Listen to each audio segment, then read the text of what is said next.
All right, good morning, everybody that's on. We're just going to give a few more minutes for people to log in, and then we'll get started.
All right, well, for the sake of time, I'm not seeing too many people popping on right now, so we'll just let people pop in and out as we get started. This meeting will be recorded, so we will have this shared later so that we'll be able to catch up. Good morning, everybody. Thank you for joining us this morning for our first webinar of the Natives Engaged in Alzheimer's Research, also known as NEAR, webinar series. My name is Cole Alec, and I'm a research manager and outreach liaison here at the Institute for Research and Education to Advance Community Health, also known as iReach, at Washington State University. Next slide, please. I quickly want to go over the Zoom features for today. On the bottom of your screen, you should see a chat option, which you can use to send messages to all participants, or you can send a message directly to the host. There's also a raise your hand feature. However, we ask that you please hold your questions until the end, as there will be a designated Q&A period, and please do so by typing your questions into the Q&A box on the bottom right. For today's webinar, Dr. Gary Ferguson will provide a brief overview of iReach, as well as NEAR, and then Becky Morgan from the National Indian Council on Aging will give their presentation, Caring for Those Who Care, Meeting the Needs of American Indian and Alaska Native Caregivers, and then we'll end with a 10-minute Q&A session. After the conclusion of this webinar, you'll be given a chance to provide feedback on potential webinars that you might like to see from our group. Our contact info will be on the last slide.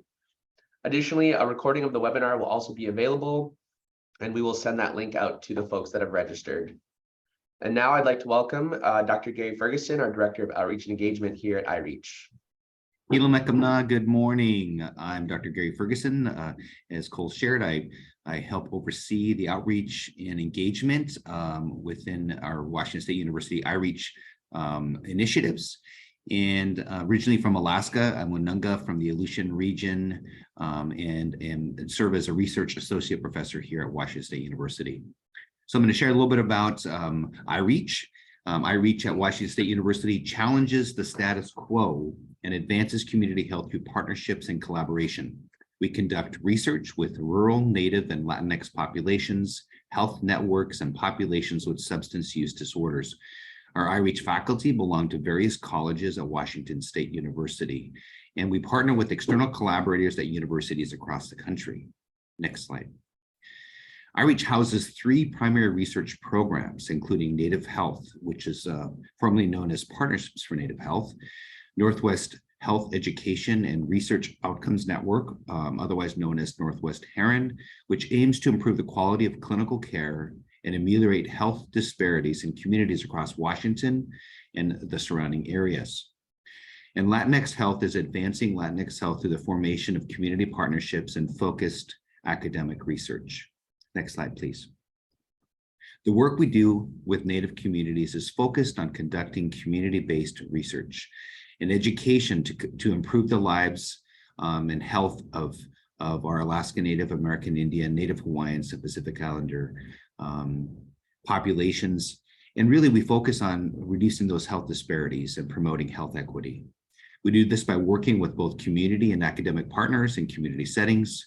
We focus on achieving health equity, community outreach, and engagement in training and education. We have over 160 partners across the country, including tribal colleges, Native organizations, tribes, universities, and satellite centers, and that's growing. We're really excited to be doing a focused outreach in the Pacific Northwest over the next year. To do this work, we emphasize tribal sovereignty by responding to community needs and requests for their research priorities. We ensure that tribal data is protected and that community is present in all stages of research. We're focused on really improving our relationships with communities and really making sure that what your priorities are in our Indigenous communities are our priorities as we work in our Indigenous communities. I will now share information on NEAR, or Natives Engaged in Alzheimer's Research. It's a project that has multi-sites, multi-principal investigators, and it brings together tribes, academic institutions, urban Indian programs, and Native community groups together to address Alzheimer's disease and related dementia. NEAR aims to understand, intervene on, and mitigate ADRD health disparities experienced by American Indian, Alaska Natives, Native Hawaiians, and Pacific Islander populations. Further, the research team includes investigators and project leads from these communities. And that's really important. That's a priority for us at iReach, is to have as many people from our Indigenous communities as possible as primary investigators and front-facing workers as a part of our research. As a part of the overall NEAR program, the Recruitment and Engagement Core uses strategies designed to stoke interest in research and treatment advances, both in communities participating in the project. And these strategies come from those recommended by the National Institutes on Aging for recruitment and retention in ADRD research. The REC partners with a network of community partners, including satellite centers, which are led by American Indian, Alaska Native, and Native Hawaiian and Pacific Islander investigators, representing a diverse cross-section of academic and community partners. The REC, alongside satellite centers, are addressing ADRD research readiness and education via these novel brain train, quote unquote, workshops. The Brain Train is a hands-on educational workshop for community members that utilizes visual and interactive learning methods. Activities include self-administered tests of cognition, grip strength measurement, and blood pressure checks. If this is an interest in your community, please reach out to us via contact info on the final slide of today's presentation. We'd love to talk to you more about having a brain train in your community. Next slide. Another activity as a part of the NEAR REC is to host quarterly webinars, such as this one today, on cognitive impairment, caregiving, dementia screening, and other topics that are important for community partners to address ADRD. Today is one of those webinars, and we look forward to more. So now I get to introduce our wonderful speaker today, Rebecca L. Morgan. MLS is a project coordinator at the National Indian Council on Aging, and we've been working very closely with NICOA over the last several years, including some research, and we'll be very excited this next year to attend NICOA as well. She is an enrolled member of the Eastern Band of Cherokee Indians located in the Great Smoky Mountains of North Carolina. She has degrees in history and library science. She enjoys locating and developing resources to aid Native elders and those who care for them. So, Becky, so honored to have you today, and thank you for sharing your wisdom and information today. So I'm going to hand it over to you. Hi, good morning, everybody. Can you see my slides? Probably not. Did I share them properly? Can't see your slides yet. All right. There How we go. about now? Okay. Yep, got them. Great. Good morning, everyone. So good to see everyone. Thank you for taking time today to come. And I know our minds are on Christmas, but be a part of this learning community. I think a lot of what I was going to say, Gary's already done. I am Cherokee Choctaw from Eastern Band, North Carolina. I work at the National Indian Council on Aging. Something else I'd like to share, though, is that the first person I knew who was a caregiver was my mother, who took care of my great-grandfather, John Snell. We were in a multi-generational household, and he was very much a part of that. And I got to observe how she did that, how she juggled her work life and taking care of my great-grandfather. And these days I try to balance my work duties and my caregiving responsibilities much as she did. I'm going to give you a brief training, and I'll try to get through it as quickly as we can. There are more trainings available through the Diverse Elders Coalition. The Diverse Elders Coalition, which I'm a member, the NICOA organization is a member organization of the DEC, and it's comprised of 6 different groups, and they represent people of color, American Indian and Alaska Native, lesbian, gay, bisexual, queer, questioning, and transgender people. And as a coalition, we amplify the voices of older adults with original research, publications, storytelling, and attending convenings and gatherings where we can share what's important that we have learned from older adults. And we also have an advocacy arm as well to try to push for things that we think are important. Here are the member organizations: the National Asian Pacific Center on Aging, the National Caucus and Center on Black Aging, the National Hispanic Council on Aging, and the Advocacy Services for LGBTQ Elders, which stands for SAGE, the Southeast Asian Resource Action Center, or SARAC, and NICOA. Altogether, these organizations represent 93 affiliate members across the nation and millions of diverse older adults. The things that I hope to convey to you today are to get across the unique needs and realities for caregiving for AIAN caregiving families. You'll want to understand how a lack of culturally, linguistically appropriate services can impact AIAN family caregiver experiences and their health outcomes. And we'll share some best practices, and those will be at the provider, organizational, communications, and policy levels. So who is a caregiver? In this setting, we define a caregiver as anyone over 18. I also know that lots of younger people provide care as well. But someone who's over 18 or older who provides ongoing help without pay to a family member, a neighbor, a relative, a grandparent, anyone who's 55 years or older.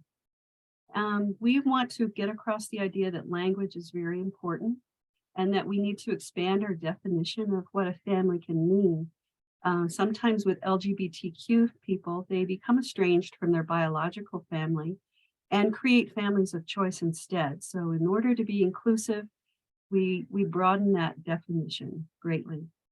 We also see that sometimes caregiving is provided up close, living with someone or a neighbor, but people can be doing caregiving and providing care over the phone, over Zoom, by email, lots of different interpretations of that. It can look like a lot of different things: physical support, emotional, financial, and spiritual. The thing that's we've noticed, though, is that very few caregivers call themselves a caregiver. And so getting across and communicating with them can be confusing, and they may not think of themselves in that way. Here are some words on the screen that can help you to see the different ways people may think of themselves. There may not always be a word for caregiver in a person's language. And again, they don't see themselves in that role. They may feel like it's something cultural that they've just always done.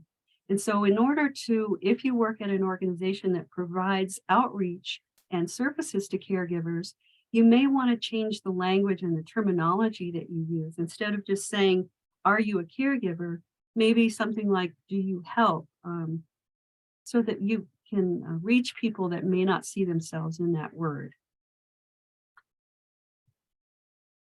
Thanks to the funding from the John A. Hartford Foundation, we were able to conduct quite a bit of research. There were 18 stakeholder interviews, 36 focus groups, Over 1,000 caregivers took part in a national survey to try to understand what the needs were for diverse family caregivers. A lot of times, some agencies say that these groups are hard to reach, but I think our approach is that we need to do more to become inclusive and accessible so that people don't have to work hard to reach us. We break down barriers and we do the work to make things easier for them to find us. And so by developing a rapport and trust within a community, and I can see from the work of NEAR that this applies across the board for all kinds of community-driven care and research.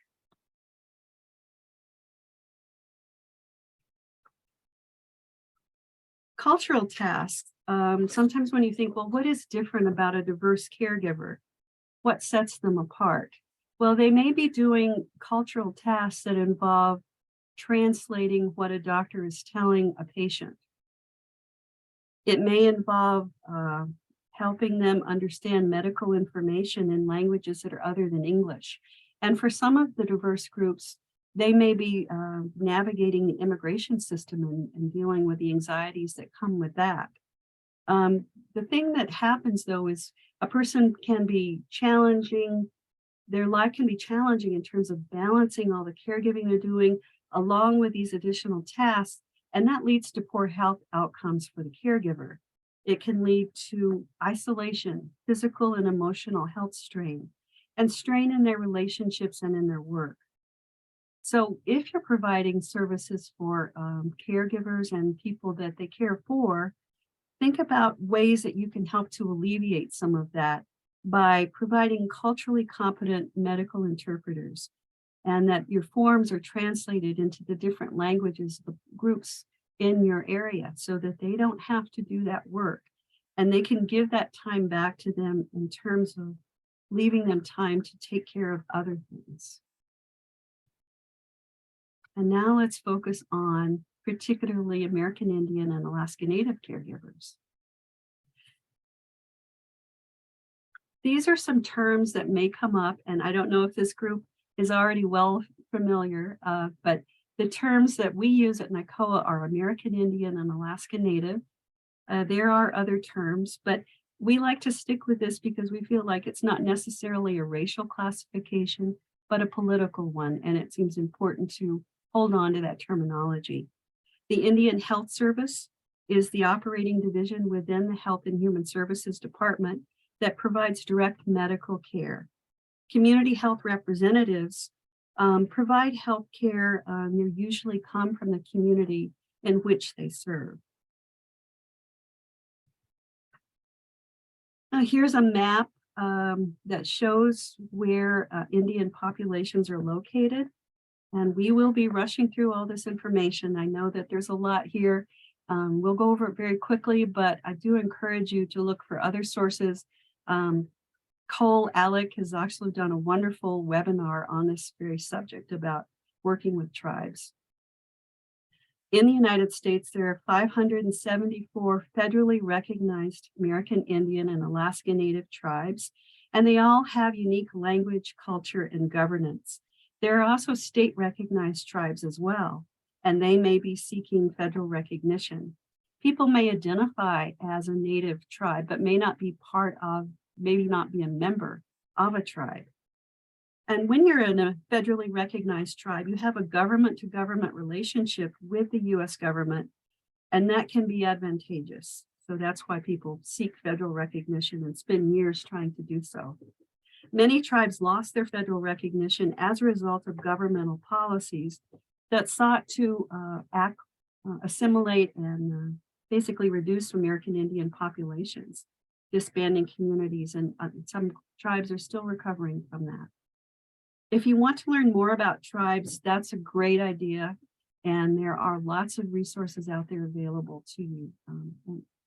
I want to mention too, we won't be talking greatly about Alaska Natives, but because they're such diverse and complex cultures, they are very different, and their cultural and their political relationships are very different. AIAN, or American Indian Alaska Native, is an umbrella term but no group is the same. And so we shouldn't make any kinds of assumptions about that. No one cultural identity will serve. There's always a range of experiences. And here's some more terminology. Tribal leaders can have different titles. Where I'm from, the leader is the principal chief. There's governors, chairman, chief, all these things can apply. Tribal elders are the wisdom keepers, the people who share their knowledge with the rest and help to maintain the resiliency of that tribe and its identity. Self-governance or sovereignty is always important. And I always feel like whenever I'm talking with people, I really like to make sure that that's a concept that people do understand. And to that end, I want to share a video with you.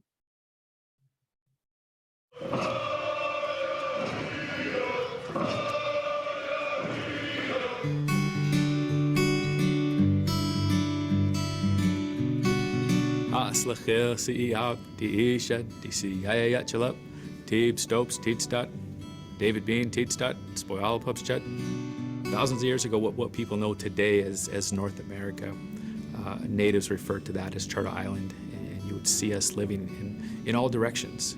Puyallup tribe and many people who live in the Puget Sound, we lived along the banks of many rivers. We fished along the waterways of what is now known as Puget Sound.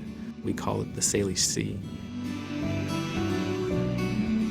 After contact with the non-Indians, our way of life as we knew it was drastically impacted. These settlers came and occupied this land. They sought to take our land from us. They sought to take ownership, take possession of the land.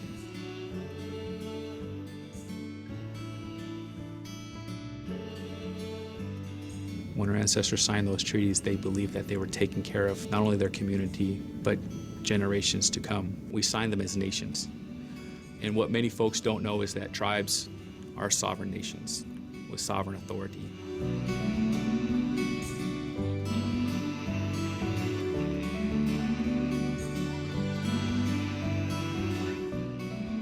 Over a century ago, you look at our fights that we fought based on our sovereignty, our treaty rights. It's nothing new to us to protect it, to preserve it, but also to tell the story and educate others on what sovereignty is. The best education we can give to our future generations is being the example, and that's what we need to do for future leaders. Our tribal government, many tribal governments function the same as any city, county, state, or federal government. The Puyallup Tribal Council makes decisions that impact the lives of our community, that impact the health of our community, that impact housing, that impact our ability to fish and hunt within our ancestral lands. When the federal government and the state government did not honor those treaties, we had folks who began to fight back.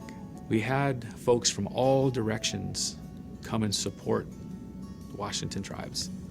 They came in to support us in exercising our treaty rights. Eventually, this matter was taken to court. And in 1974, the Bolt decision recognized our right to take fish.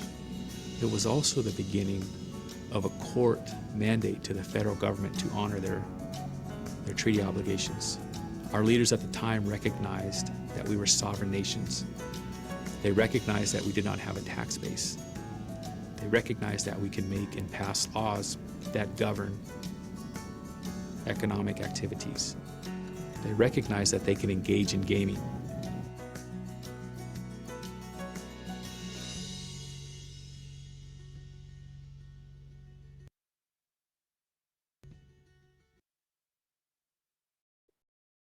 I like that video because it kind of sums everything up very elegantly.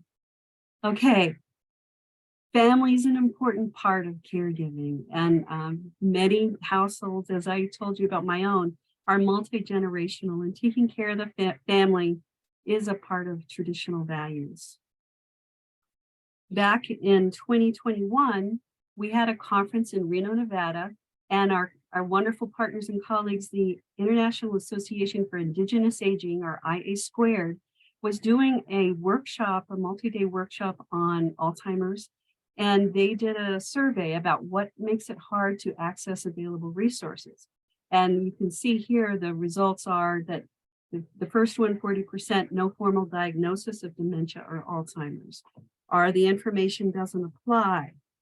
Transportation is a challenge to access resources.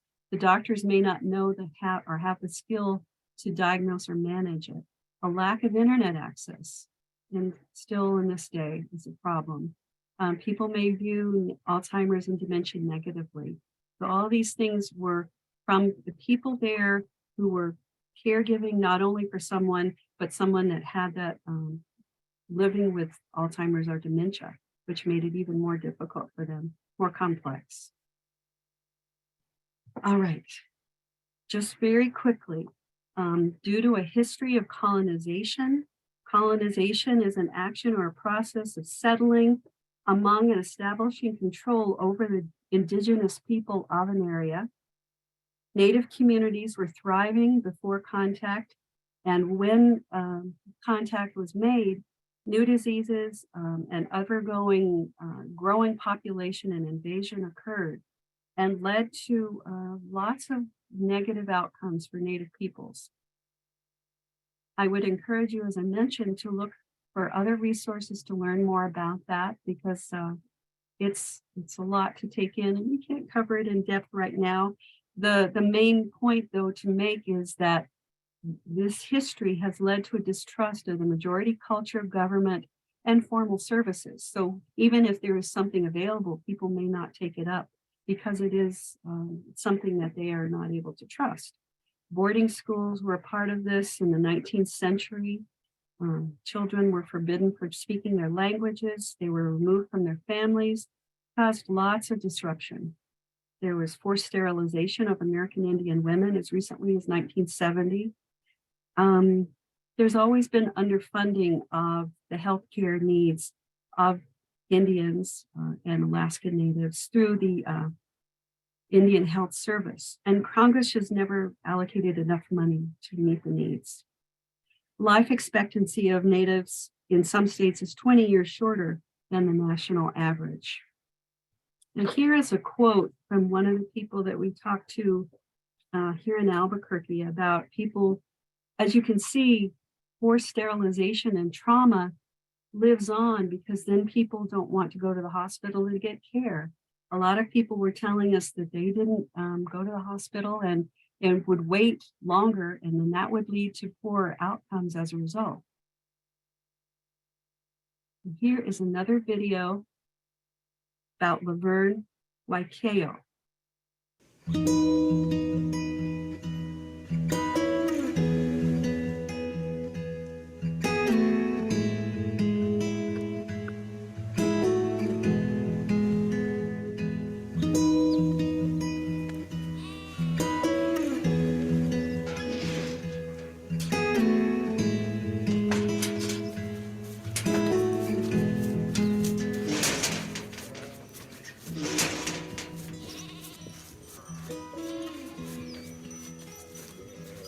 I'm learning as I go. I heard that my Che used to have 500 heads of sheep and the grass used to be tall and green. My name is Laverne Waiko Tsatnajinin Shlon Tatnisani Bashichin Holsoy Dashiche Tulichin Dashanala. I'm the youngest of 8 children.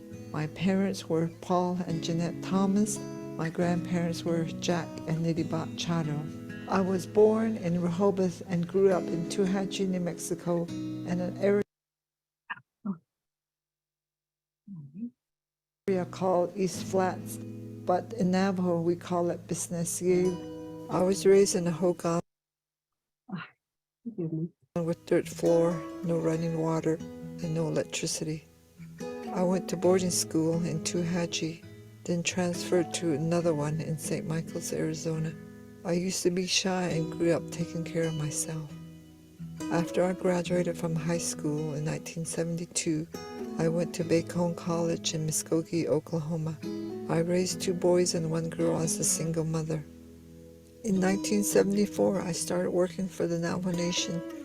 The last 20 years, I worked for the Navajo Area Agency on Aging. I was a department manager and oversaw many programs. I did what I could for the elders. I took an early retirement because I thought about my father, who also worked for the tribe repairing windmills. He was only 83 years old when he died. My children were grown and on their own, and I wanted to travel to places I've never seen, like China, Ireland, Paris, Athens, and Santorini, Greece. I moved home from St. Michael's to take care of my mom. I don't like nursing home because at the end of her life, my mom had to go into one in Gallup. They didn't take as good care of her as I would have liked. There were not enough staff, and they lost or misplaced her property. My mom died in 2014 at the age of 94. Afterwards, my husband got sick and was in several hospitals and nursing home in Phoenix, Arizona. I used to drive from New Mexico to Arizona to see him until he passed in 2017. I started traveling again at the end of 2017. In 2015, my son was diagnosed with colon cancer and underwent chemo and radiation. He has been in remission for 4 years. In October 2017, he had his first stroke, and then a month later, his second. His family was taking care of him until they couldn't anymore, so they gave him to me. I'm still waiting for a hospital bed for him. He can't walk or use his left side. He needs physical therapy on a consistent basis to get stronger. But they keep changing his therapists, and they won't come out to our place because they say it's too far or the roads are too rough. They want us to go to Gallup instead. Sometimes he slips out of his wheelchair, and I had to find someone to help me lift him. We use non-medical transport companies to get my son to his appointments. I live in a little valley where there's no reception, so I have to walk up the hill to get a signal and hope it's not too windy. Sometimes I'm on the phone for 40 minutes trying to reserve a ride. A lot of times the transport services can't fit his wheelchair in the car, so I specifically ask for Shade Transport Services. They are friendly and helpful. They come in a big van or truck even when it's raining or muddy. It's a blessing we have those transport services. Otherwise, I have to transport him back and forth to his appointments all the time. It's hard to get him in my truck, and his wheelchair weighs about 70 pounds. We need a pool of certified caregivers to help those of us living in rural areas. I need help cleaning house and preparing meals. We have a community health representative worker that checks on us, but we need more support to make sure we are okay. As I get older, I wonder how Ty and I are going to survive. I'm a young elder, and there are not many services for us. I'm the only one of my family living on the Navajo reservation. I have electricity, but I still have to haul wood to build fire to stay warm in the winter. During the pandemic, when the Navajo Nation was under curfew, the water warriors brought us water. Otherwise, I have to haul water for drinking and for my animals. It takes an hour to get groceries and other supplies in Gallup. My truck takes a lot of gas and I always have to replace tires and get it serviced. Most of my family live and work off the reservation. They call or text, but it's not the same as having someone come to visit. But what helped me? A daycare program for elders and disabled family members, where caregivers can drop them off for the day while they run errands. It could be a place where they could socialize with others, eat a meal, and play games. Along with the caregiving and all the things I do, I enjoy putting puzzles together and reading the Navajo Times. Recently, I started weaving like my mother did. I'm teaching myself how the patterns fit together. While I'm out with the sheep, I'm able to think about things, clear my mind, relieve stress, and figure out how to address challenges. Being out there with the wind, smelling the earth, and the sun hitting my face is a good feeling. When the sheep are grazing, they look at me like I'm their mother, and sometimes they cry, "Ma," and they listen to me when I herd them back. It's very soothing. I'm sure my Che felt the same. He drew strength from his herd of sheep. It's my Che's legacy that I'm trying to keep alive.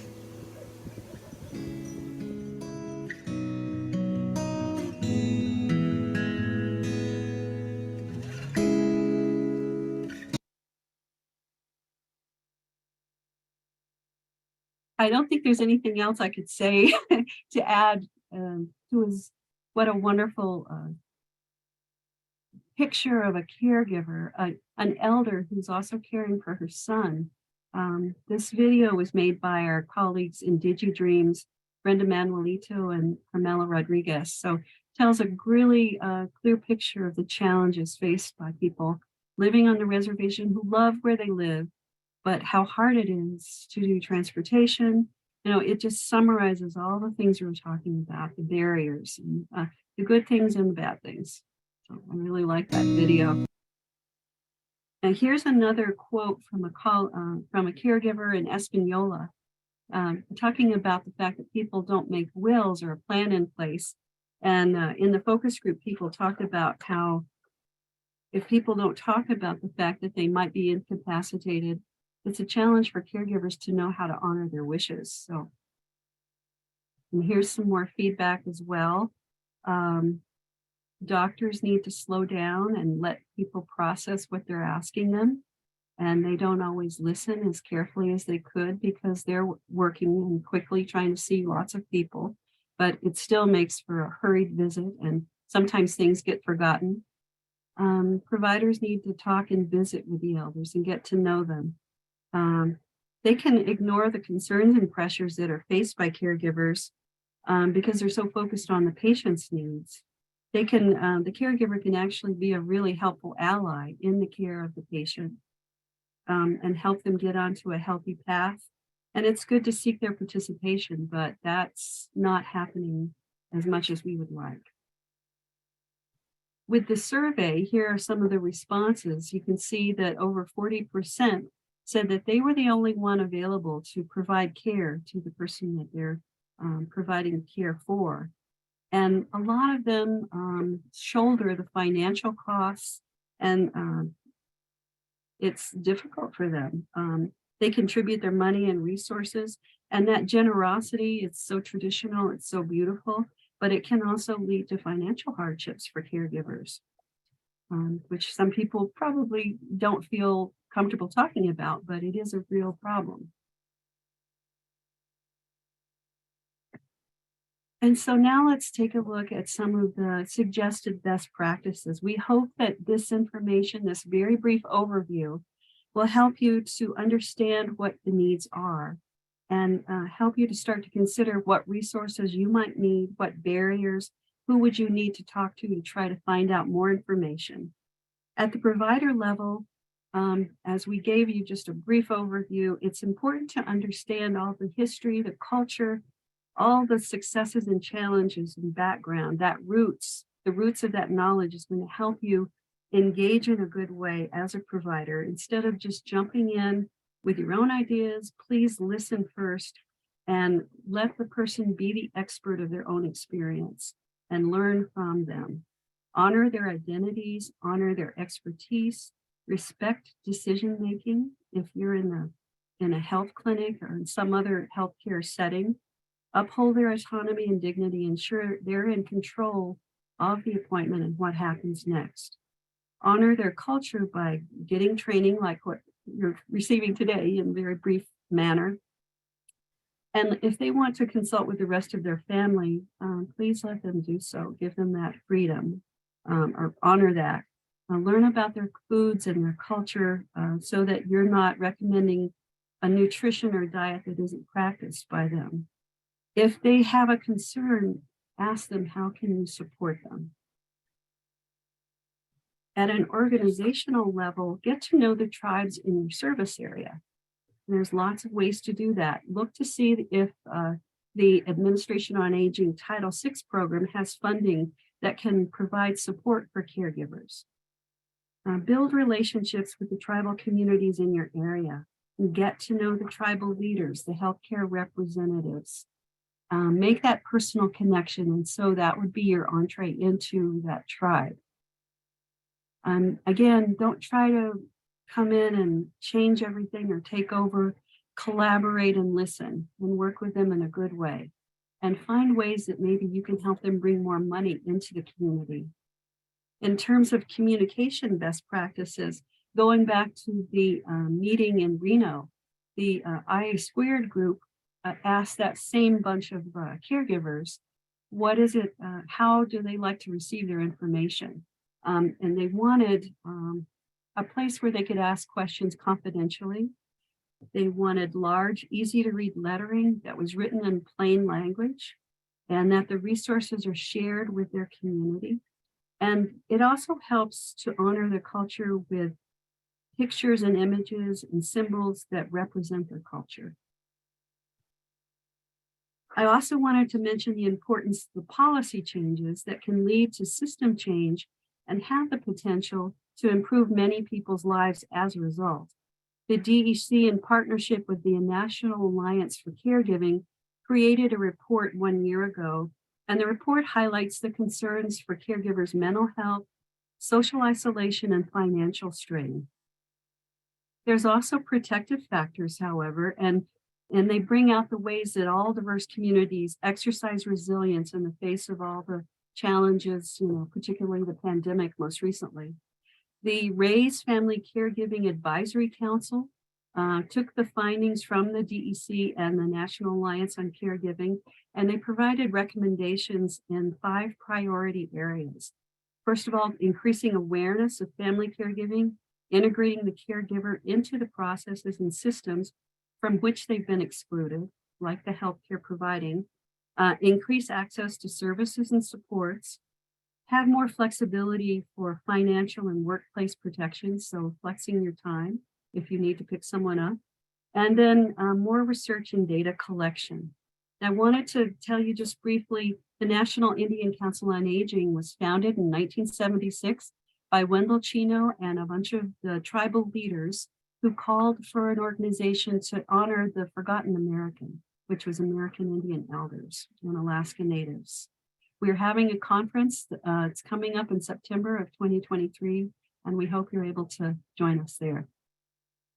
Some key takeaways are that caregivers may not call themselves caregivers. They may not identify themselves in that way.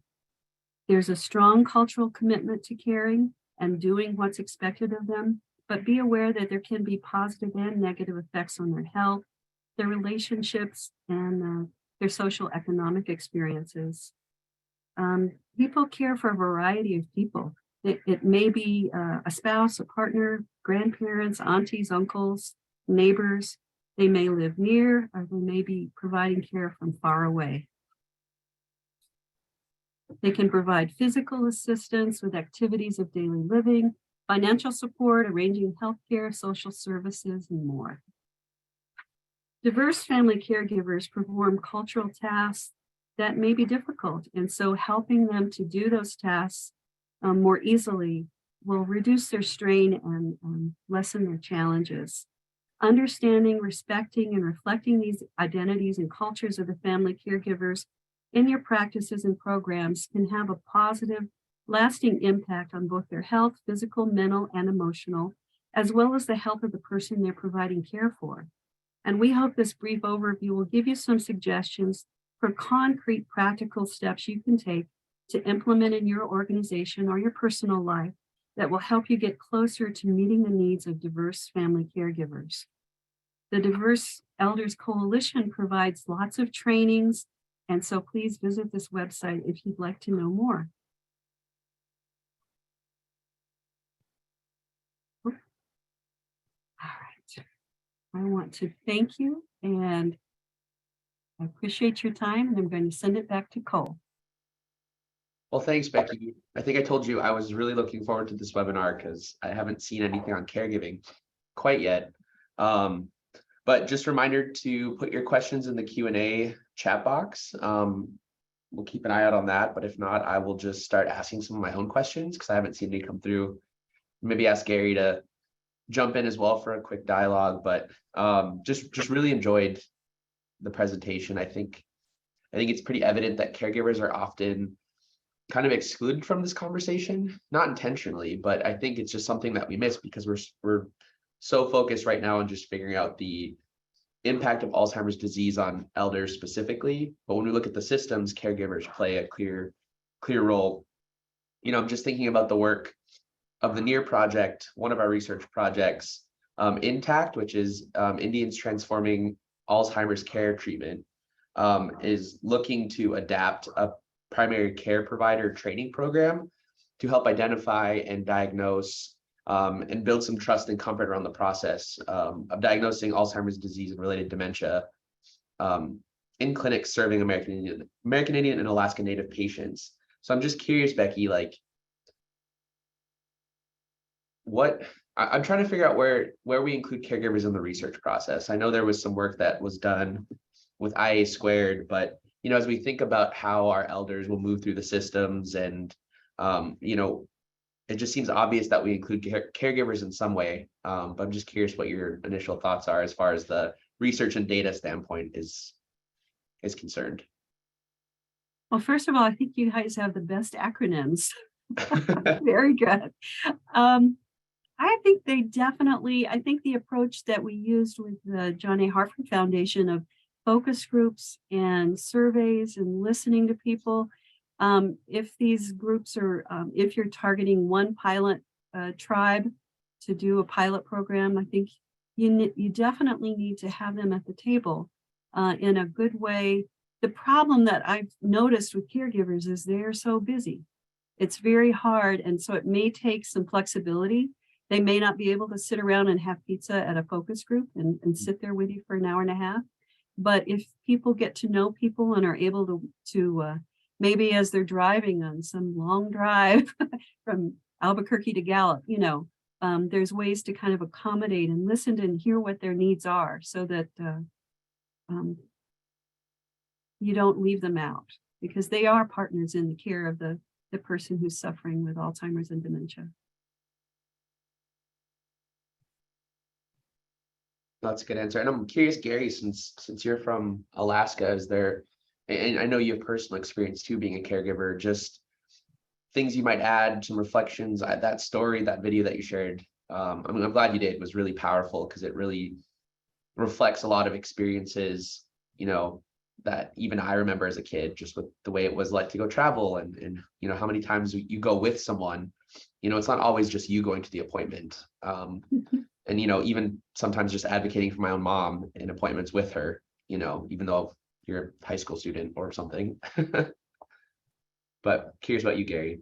Yeah, so thank you, Becky. And, I think when you look, some of the points that you made, especially looking at our Indigenous nations across the country and the diversity that's there, I think that's a really important point for those of us who work in community, really respecting the differences. And as I like to share, to always be curious, even as an Indigenous person, when I'm on other tribal lands, I put on my curiosity hat and, understand cultural humility is where it's at. I'm never going to fully get the culture that I'm working with or in if it's not my own.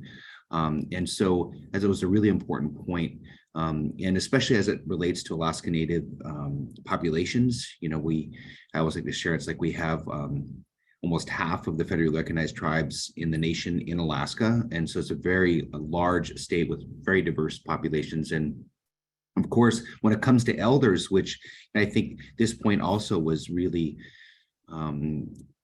resonating with me as far as, elders and elder care. I mean, we share so much in common with the respect for elders, right?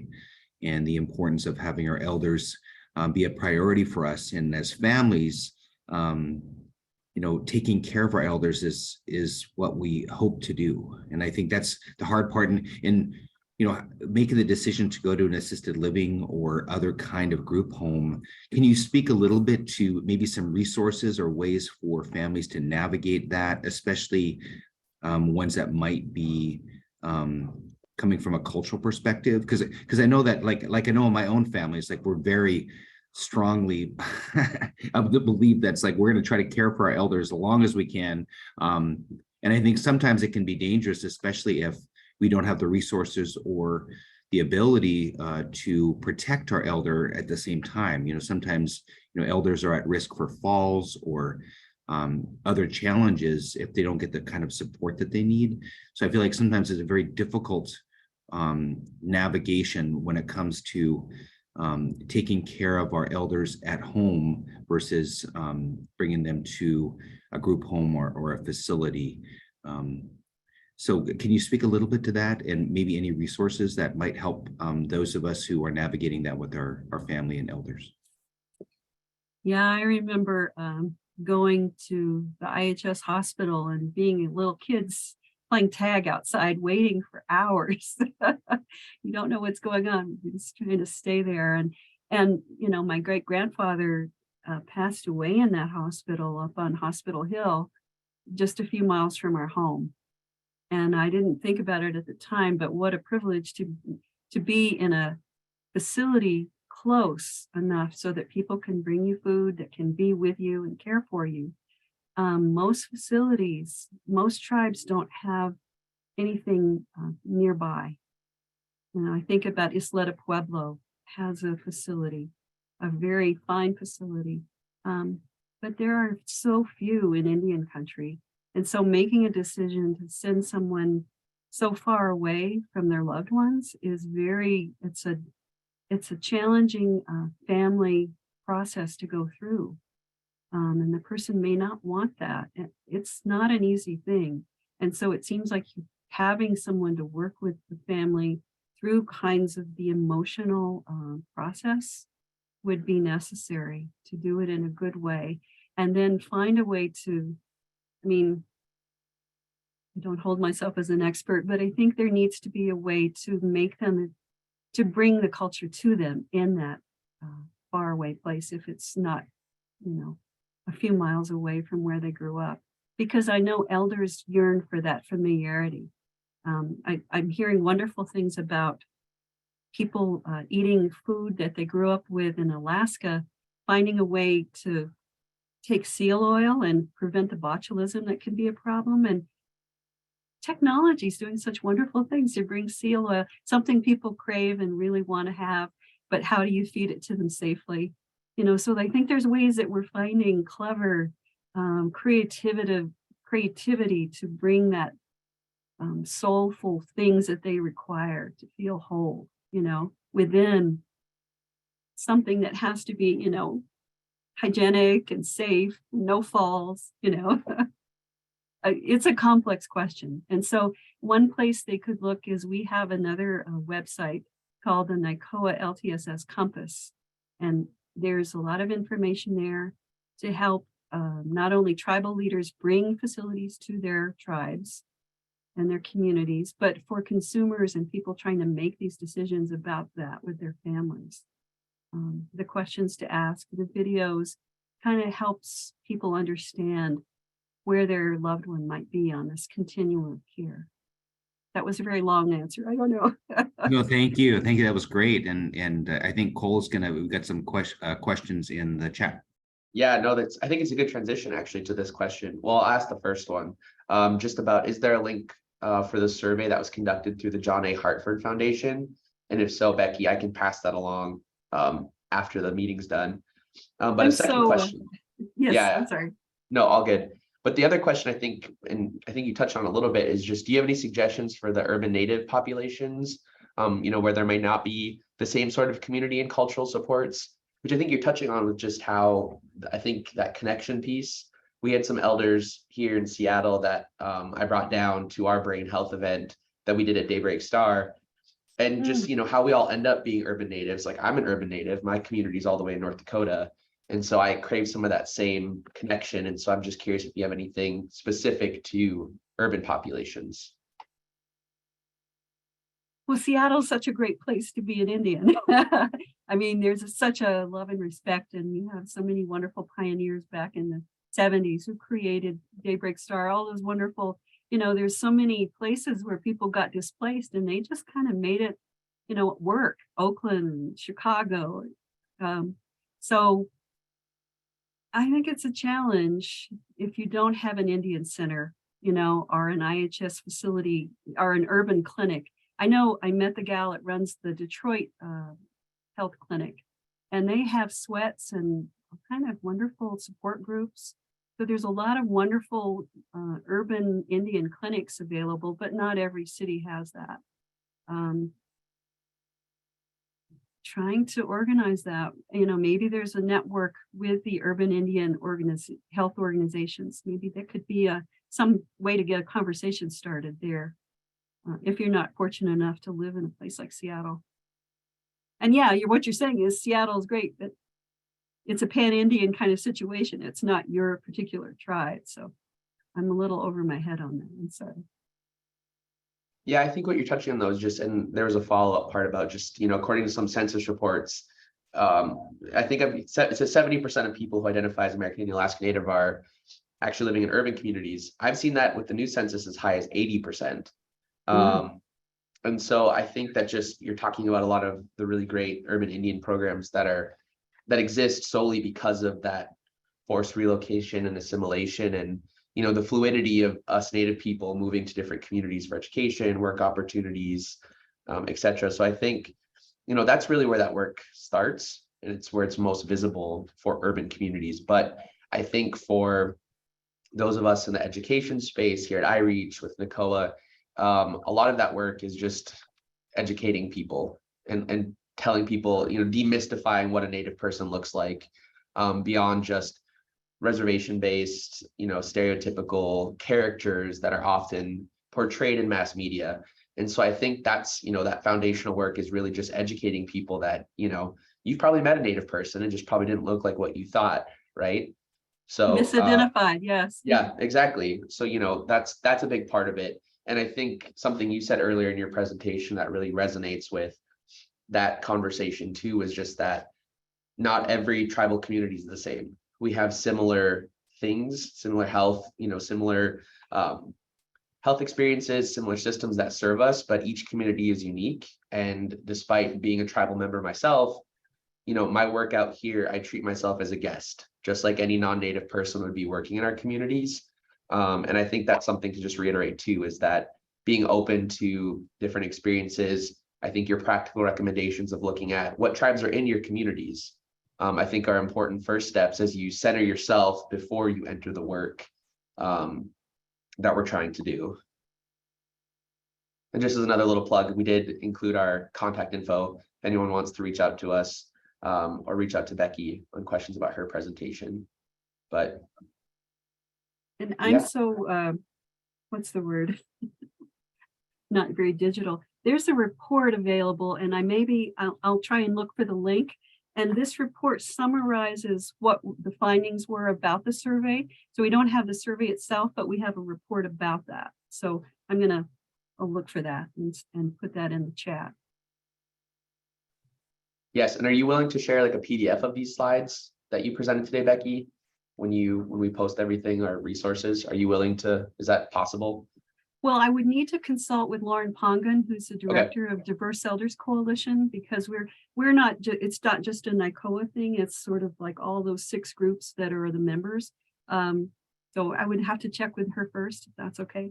Yeah, no, that's fine. And I know you're going to have the recording as well. So yeah, well, we'll definitely have the recording, but we'll follow up, and if we are able to, we'll post a PDF of the slides alongside the links, and we have everyone's contact info. So Cole, I think talking about urban Indians is a good idea.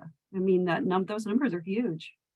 Yeah, that's a good recommendation for another webinar.